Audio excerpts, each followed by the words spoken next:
Sa number 6, ginapatihan kabatan motor gindakop sang pumuluyo. Nagbinuligay ang mga pumuluyo agud malagas kag madakop ang ginalaga kawatan sa motorsiklo sa Barangay Singkang Airport sa Bacolod City. Ginsiling ni Police Major Rondil Tapang, ang hepe sa Police Station 8, nga nagpalimpyo sa iyang motor ang tag-iya sang ini nga salakyan. Sang ini ang ginsakyan sang lalaki kag ginpalagyo.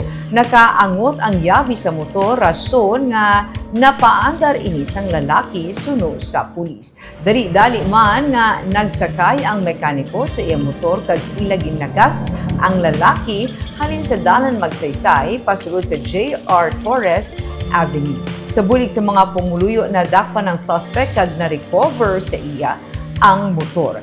Gindala sa Police Station 8 ang 26 anyos nga lalaki, residente sa Barangay Handumanan sa Bacolod, kag siyang pasakaan sang kaso nga carnapping.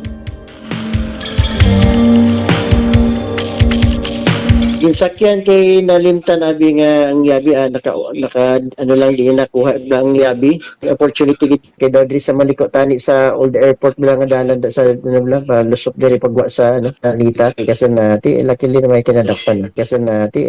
may kinadakpan